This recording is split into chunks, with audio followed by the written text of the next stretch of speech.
একটা মশলা শুনেলেন। ধরেন আপনি কাঠিয়ার চলে গেলেন, আপনি বর্ষণী চলে গেলেন, আপনি আরারিয়া বাজার চলে গেলেন, মুসাফির হয়ে গেলেন, আপনি সাফারের হালাতে আছেন, মুসাফির হয়ে গেলেন। আল্লাহ এখানে ছুট দিয়েছে।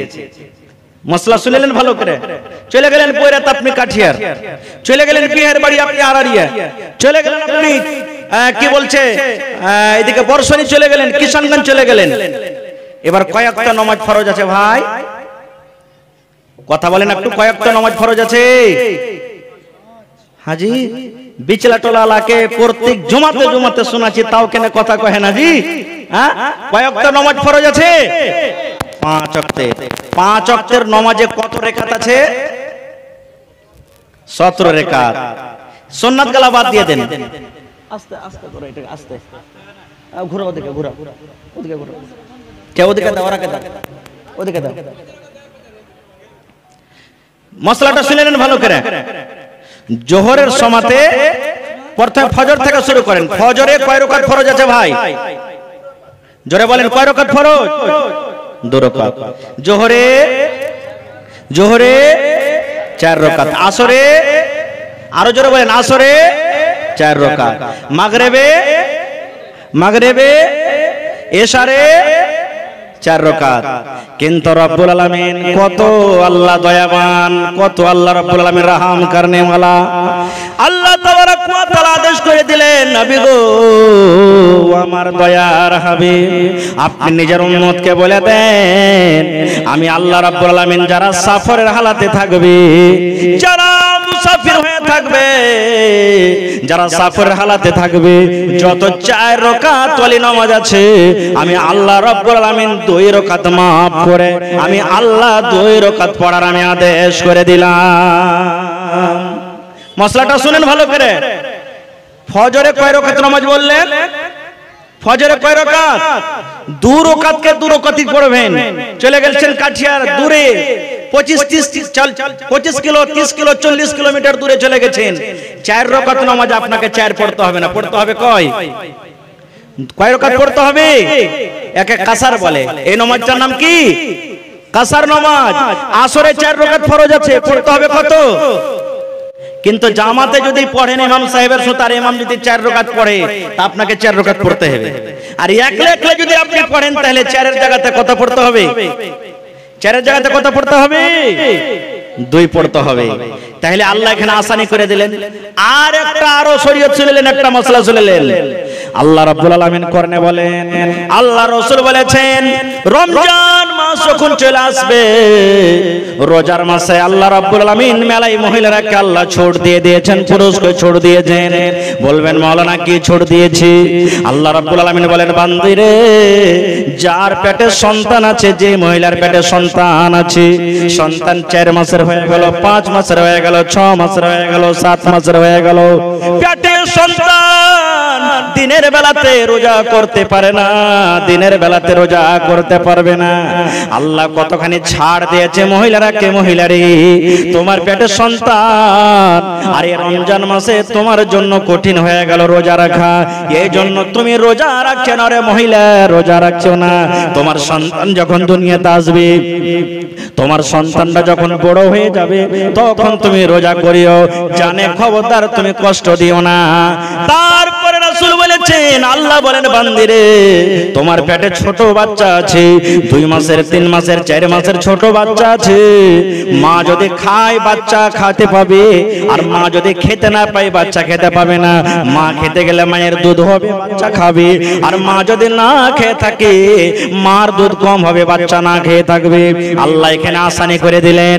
রে দুনিয়ার মহিলা, শুনে নাও, তোমার সন্তান কোলে আছে, দুধ পান করছে, ছোট মাসুম বাচ্চা আছে, তুমি যদি ইচ্ছা করো আমি রোজা রাখবো না, আমার ছেলেটা যখন বড় হয়ে যাবে আমি রোজা রাখবো, আল্লাহ আসানি করে দিলেন, তুমি রোজা ছেড়ে দাও, রোজা ছেড়ে দাও। 3 নম্বরে নবী বললেন, তোমার হঠাৎ করে রমজান মাসে তুমি দিল্লির সফর করো, তুমি বোম্বাইয়ের সফর করো, সৌদিয়ার সফর করো, পাটনার সফর করো, তুমি কাঠিয়ার চলে যাও, তুমি কিষানগঞ্জ চলে যাও, তুমি শিলিগুড়ির তোমার দরকার হয়ে গেল, রোজার রমজান মাসে রোজার দিনে আল্লাহ আল্লাহ রাব্বুল আলামিন আদেশ করেন তুমি যদি না পারো রোজা রাখতে তুমি রোজা ছেড়ে দাও। তুমি জয়দিন সাফারের হালাতে থাকবে, জয়দিন তুমি মুসাফির হয়ে থাকবে, তুমি রোজাটাকে বাদ দিয়ে দাও। এবার রোজার মাস যখন পার হয়ে যাবে, ওই আরো 11 মাস যে বাঁচলো, ওই 11 মাসের মধ্যে তুমি রোজা কোটাকে পুরা করে নাও। তারপরে আল্লাহ রাব্বুল আলামিন আরো কত আসানি করেছেন। রোজার মাসে বেমারি হালাত হয়ে গেল, রোজার মাসে বেমার হয়ে গেল, রোজা রাখতে পারে না, রমজান মাসে বেমার হয়েছে, আরে রোজা রাখার শক্তি নাই। আল্লাহ রাব্বুল আলামিন ওই লোকটার জন্য আদেশ করছেন বান্দা বান্দিরে তুমি বেমার জয়দিন থাকবে, তোমার শরীরটা জয়দিন খারাপ থাকবে, তুমি ওইটা রোজা অন্য মাসে তুমি পুরা করে নিও। কিন্তু কেমন বেমারি? এই যে একটু গ্যাস হয়ে গেল পেটে, এই যে একটু মাথা ঘুরতে লাগলো, এই যে একটু মাথাটা ডলমল করছে, শরীরটা কমজোর হয়ে গেল, এরকম বেমারি লয়। এমন বেমারি ও সাহারিও খেতে পারে না, খাড়িয়াও থাকতে পারে না, রোজা রাখার শক্তি নেই। এরকম মুসিবত যদি হয়ে যায় তো আল্লাহ বলছেন অন্য মাসে তুমি রোজা কোটা করে লাও। তো ভাই আমার, তাহলে শরীয়ত একটা এমন জিনিস, রাসূল বলেছেন যে আমি আল্লাহ তাবারক ওয়া তাআলা আমাকে যতদূর আদেশ করেছেন, আমি উম্মতকে যত কাজ করতে বললাম সেভাবে যদি আমার উম্মতরা করে, তাহলে কিয়ামতের দিন সে আমলটা কাজে আসবে, না হলে সে আমলটা শেষ হয়ে যাবে, বরবাদ হয়ে যাবে, সে আমলটা নষ্ট হয়ে যাবে। যদি কোনো মানুষ আল্লাহ এবং আল্লাহ রাসূলের থেকে বেশি করতে চায় নেকি মনে করে, তাহলে আমলটা কিন্তু নষ্ট হয়ে যাবে। ভাই আমার, বলার অনেক কথা আছে, অনেক হাদিস কোরআন আছে, কিন্তু রাত হতে চলছে। আমার পর আরো একজন মাওলানা আছেন, এটা হলো আল্লাহর ঘর মসজিদ। আল্লাহ তাবারক ওয়া তাআলা রাসূল 1400 বছর আগে বলে দিয়েছেন, মান বানা লিল্লাহি মসজিদান বানাল্লাহু লাহু বাইতান ফিল জান্নাহ। আজ আমি আপনি 50 লাখ টাকাতে বাড়ি বানিয়ে দেব, ঘর বানিয়ে দেব, কিন্তু সেই ঘরের কথা আল্লাহ বলেনি। আমি দিল্লিতে ফ্লাইট কিনে নিলাম, সেই ফ্লাইটের কথা আল্লাহ বলেননি, আল্লাহ রাসূল বলেননি। আল্লাহ রাসূল বলেছেন উম্মত রে, তোমরা যদি আল্লাহর এখন ঘর, আল্লাহর একটা ইবাদতখানা বান্দেগি, আল্লাহ যদি ইবাদতখানা মসজিদ তোমরা যদি তৈরি করে দাও আল্লাহকে খুশি করার জন্য, মসজিদ তুমি তৈরি করে দিয়েছো, ইট দিয়ে দিয়েছো, গেট দিয়ে দিয়েছো, জমিন দিয়ে দিয়েছো, সিমেন্ট দিয়ে দিয়েছো, টাকা দিয়ে দিয়েছো, মিস্ত্রি দিয়ে দিয়েছো, আল্লাহ রাসূল বলেছেন উম্মত বানাল্লাহু লাহু বাইতান ফিল জান্নাহ, দুনিয়াতে আল্লাহর ঘর তুমি বানাবে, আল্লাহ রাব্বুল আলামিন তোমার জন্য জান্নাতের ভিতরে ঘর বানাবে। নারে তাকবীর। এটা বিশ্বাস হয়েছে যে দুনিয়াতে ঘর বানাবো তো আল্লাহ কিয়ামতের দিন ঘর বানাবে, বিশ্বাস হয়েছে? আমাকে গ্রামে তো হাজী সাহেব একটা ছিলেন, আল্লাহ দুনিয়া থেকে নিয়ে নিয়েছেন, চলে গেছেন, কবরবাসী হয়ে গেছেন, আল্লাহ জান্নাত দেখ, কোন আল্লাহুম্মা আমিন। একটা হাজী সাহেব বেঁচে আছেন, আপনার ধরেন চিড়িয়াখানাতে, আর আমার মাওলানা মাজারুল হক সাহেব আছেন, সৌদি দেখে এসেছেন, আর সবাই জানছেন এই কথাটা। সোজা উদাহরণ, এই 1 মাস পর, 10 দিন পর, 15 দিন পর আমাদের গ্রামের অনেক লোক দিল্লি যাবে খাটতে, যাবে না? যাবে না? আচ্ছা বলেন তো, ওরা দিল্লি যাবে তো টিকিট কাটা হয়েছে না হয়নি? হয়ে গেছে। এবার যখনই টিকিট কেটেছে তখন হাতে হাতে কোন ট্রেনে যাবে, ট্রেন নম্বর কতটি, কত টাইমে যাবে, কোন জায়গা থেকে যাবে, কত টাইমে ঢুকবে, সিট নম্বর কতটি বুক হয়েছে না হয়নি? হয়ে গেছে। এবার এই জিনিসটা বুঝে দেখেন বন্ধুরে, মানুষের জ্ঞান বুদ্ধি দেখেন, দোকান থেকে, মোবাইল থেকে, কম্পিউটার ওয়ালার কাছ থেকে, এখান থেকে পয়সা বুঝে যদি ট্রেন বুক করতে পারে, কত নম্বরে, কত তারিখে যাব, কত সিট নম্বরে যাব, এখান থেকে যদি বুক হইতে পারে, তাহলে যে আল্লাহর নবী 1400 বছর আগে এলান করে দিয়েছেন উম্মত, দুনিয়াতে তুমি যদি ঘর বানিয়ে দাও আল্লাহর, আল্লাহ রাব্বুল আলামিন কিয়ামতের দিন জান্নাতের ভিতরে তোমার ঘর বানিয়ে দিবে।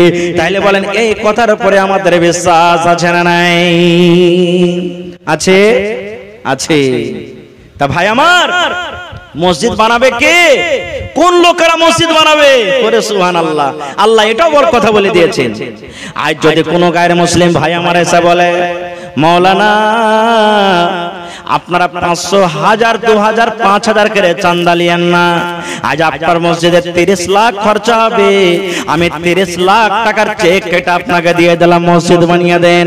আমার আল্লাহ কোরআনে বলছেন, আরে পিছলাটোলার গ্রামের মানুষেরা তোমরা শুনে নাও, ইন্নামা ইয়ামুরু মাসাজিদাল্লাহি মান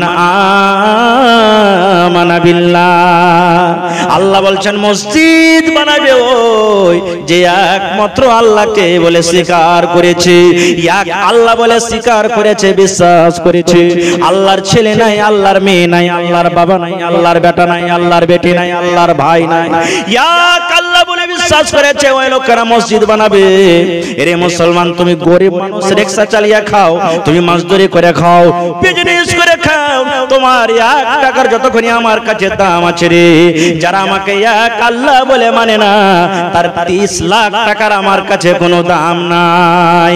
আল্লাহ বলেন তোমার 1 লাখ টাকাতে আমি রাজি হয়ে যাব, খুশি হয়ে যাব, কিন্তু যারা আমাকে মানে না, যারা আমাকে চিনে না, জানে না, যারা কালেমা পড়েনি, তারা যদি 30 লক্ষ টাকা 1 করোড় টাকা মসজিদে দান করে দেয়, আল্লাহ বলেন তাদের টাকাতে আমি আল্লাহ রাজি হব না। তাহলে বলেন মুসলমান, আপনাদের নসিব কত ভালো, ভাগ্য ভালো কত।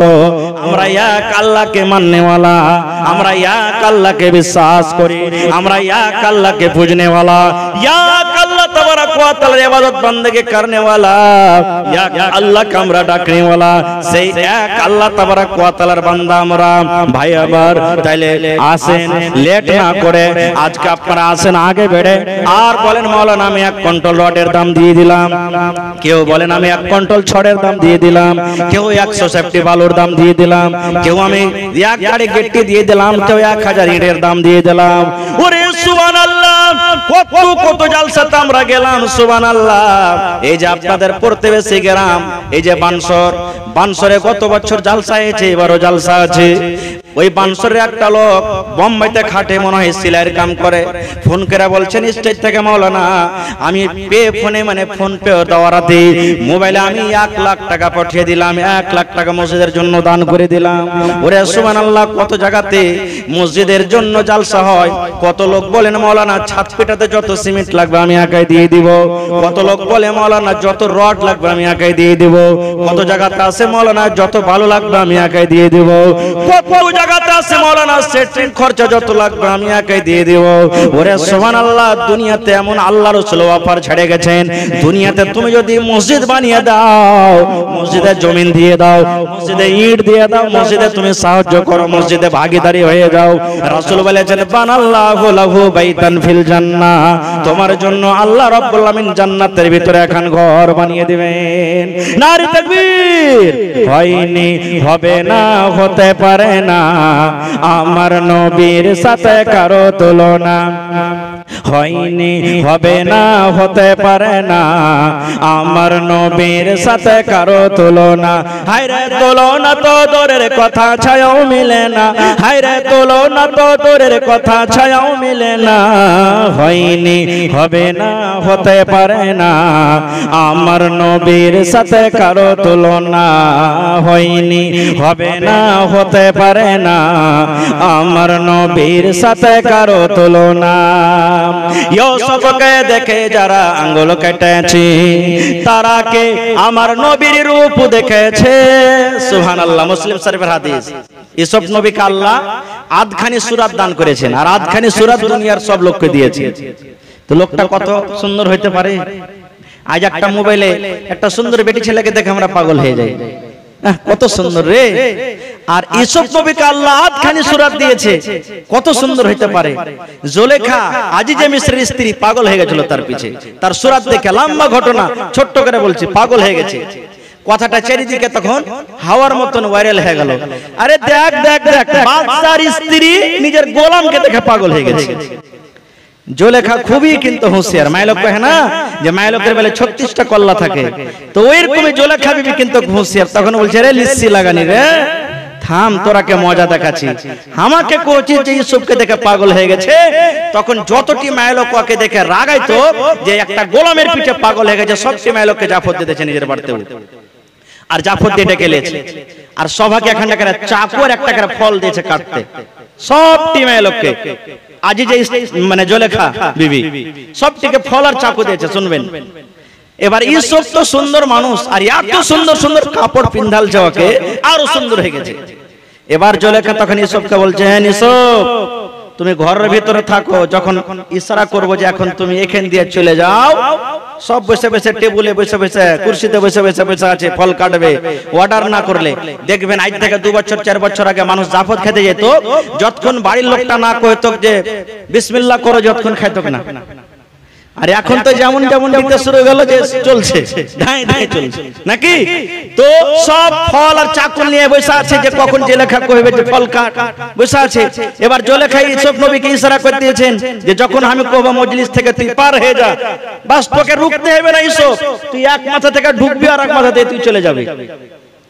এবার ফল দিয়ে দিয়েছে হাতে জলেখা খাতুন, আর চাকু দিয়ে দিয়েছে। এবার জলেখা বলছেন বুবুরে তোমরা এখন নিজে নিজের ফল কাটো, আর ইসবকে ইশারা করছেন যে তুমি এখন মজলিস দিয়ে যাও। এত সুন্দর মানুষ জীবনে দেখেনি ওরা।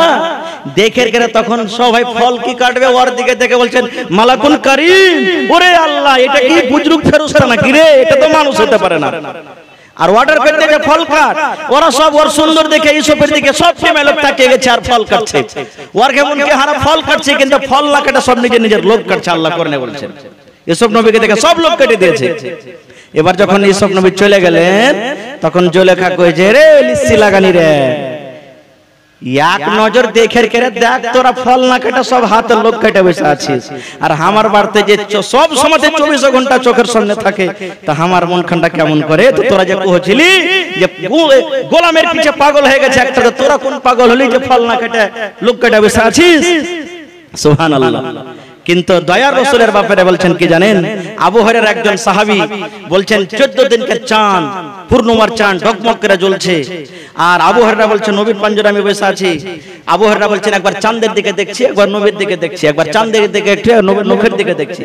2-3 বার যখন দেখা হয়েছে তখন আল্লাহর রাসূল বলছেন আবু হুরায়রা কি ব্যাপার, তুমি একবার চাঁদকে দেখছো একবার আমাকে দেখছো। আবু হুরায়রা বলছেন নবী গো, আমি আবু হুরায়রা পার্থক্য করতে পারি না গো দয়ার নবী, কে চাঁদ বেশি সুন্দর কি আপনি দয়ার নবী বেশি সুন্দর, আমি পার্থক্য করতে পারি না যে 14 দিনকার চাঁদটা বেশি সুন্দর কি আমার নবী বেশি সুন্দর।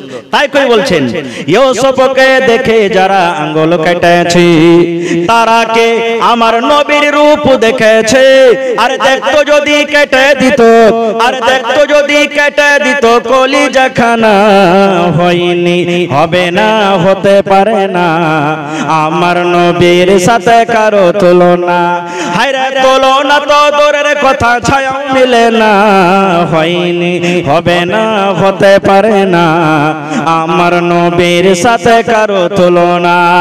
নারে তাকবীর।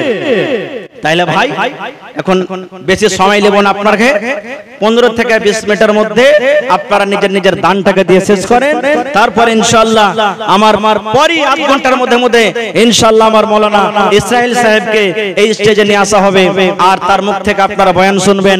জালসা প্রত্যেকদিন হয় না ভাই, মেলায় দিন পর এই বছরে জালসা হয়েছে।